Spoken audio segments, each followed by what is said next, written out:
સમાજનું અધિવેશન થયું છે, શું ખાસ એજન્ડા શું હતો, કયા કારણોસર આ પ્રોગ્રામ? આજે પાટણ મુકામે પાટણ યુનિવર્સિટી ખાતે ઉત્તર ગુજરાતનો ક્ષત્રિય ઠાકોર સમાજ એ પોતપોતાના વિસ્તારની અંદર કુરિવાજો જે છે એની અંદર કાપ આવે, ખર્ચાઓ ઓછા થાય, સમૂહ લગ્નો તાલુકા કક્ષાએ થાય છે પણ પોતપોતાના ગામોની અંદર થાય અને સમાજની અંદર શિક્ષણમાં વ્યાપ વધે. અત્યારે મોટા પ્રમાણમાં જે દીકરીઓને ભણવા માટેની જે મુશ્કેલી પડતી હોય તો એ અપડાઉન કરતી દીકરીઓને પડે છે. ક્રાઇમ બને અને કોઈ એક ઘટના બને તો એની અસર બીજી ઘણી બધી દીકરીઓ પર પડતી હોય છે અને માતા પિતા એ ગમે એટલી દીકરી ભણવામાં હોશિયાર હોવા છતાં પણ એને ભણવા માટેની તક મળતી નથી, વ્યવસ્થાઓ ન હોવાના કારણે. તો તાલુકા કક્ષાએ અને જ્યાં જિલ્લાના મથક છે ત્યાં કન્યા હોસ્ટેલોનું નિર્માણ થાય અને રાજકીય હોય, આર્થિક હોય, સામાજિક હોય, શૈક્ષણિક રીતે સરકારમાં વસ્તીના ધોરણે જે આપણને લાભ મળવો જોઈએ, ભાગ મળવો જોઈએ SC ST OBC ને, એ ક્યાંક ને ક્યાંક વસ્તીના ધોરણે નથી મળતો. તો એની માગણી એ સરકાર પાસે કઈ રીતે કરવી, આવી વિવિધ મુદ્દાઓ સાથે આજે ઉત્તર ગુજરાતના ઠાકોર સમાજ, ક્ષત્રિય સમાજ એ એકઠો થયો. વ્યસન મુક્તિમાંથી બહાર નીકળે, જે કંઈ નાના મોટા વ્યસનો હોય, એક વર્ગ એવો છે કે જે માત્ર વ્યસન મુક્તિનું કામ કરે, બીજો વર્ગ એ શિક્ષણ માટેનું કામ કરે, ત્રીજો વર્ગ સંઘર્ષ કરીને સરકાર પાસે કઈ રીતે માગણીઓ કરીને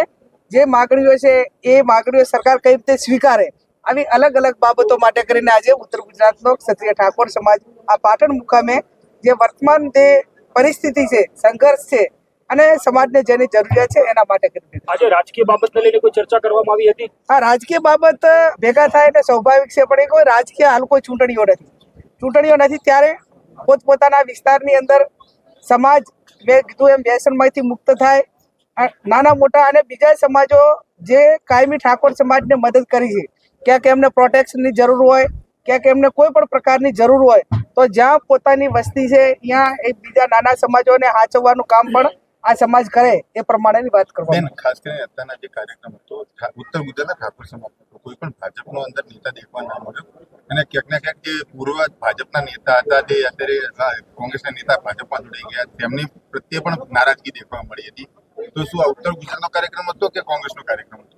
ના, હું માનું છું ત્યાં સુધી આમાં શું સમાજના વિવિધ સંગઠનો વિવિધ રીતે કામ કરતા હોય છે. અત્યારે ધારો કે 42 ગોળ પાટણ છે તો એ કન્યા હોસ્ટેલનું કામ કરે છે અને આ પાટણ એક શૈક્ષણિક હબ ગણવામાં આવે છે. તો બધાએ ભૌગોલિક સ્થિતિ પ્રમાણે બધાને નજીકનું સ્થળ આ લાગે, એટલે એમાં કોઈ ભાજપ કોંગ્રેસ કે એવી વાત, અને હું માનું છું ત્યાં સુધી કદાચ એમને બધાને આમંત્રણ કે આપ્યું હોત તો પણ એ હું માનું ત્યાં સુધી આવી શકતા નથી. અને એમને સત્તામાં બેઠેલા લોકો છે તો અમે પણ જે કંઈ ઠાકોર સમાજની, ક્ષત્રિય સમાજની વિસ્તારોની સમાજની જે સરકાર પાસે જે માગણી છે એ માગણી અમે એટલા સુધી અમને પહોંચાડીશું અને એ માગણીઓમાં ક્યાંક ને ક્યાંક સમાજને મદદરૂપ થવા માટેના પ્રયત્નો કરશે અને અપાવશે તો અમે એમનો પણ આભાર માનીશું. ઠાકોર સમાજનો નેતા ભાજપમાં જાય તો નખોગનું સિંહ થઈ જાય છે એવું બોલ્યા પડે. હું માનું છું ત્યાં સુધી કોઈ પણ કાર્ય કરવાનું હોય અને એમાં ખુલ્લા મનથી મદદ ના કરી શકે, પરિણામ સુધી ન પહોંચી શકે અને માત્ર એમ જ કહે કે અમારી પાસે કોઈ સત્તાઓ નથી, તો પછી એને દેશી ભાષામાં આપણે કહીએ કે ધારાસભ્ય હોય કે મંત્રી હોય પણ એ પોતાના વિભાગનું, ડિપાર્ટમેન્ટનું સાચું કામ હોય, વ્યાજબી હોય, છતાં પણ એ પરિણામ ના લાવી શકે તો એ પાવર વગરના પ્રધાન આપણે કહી શકાય.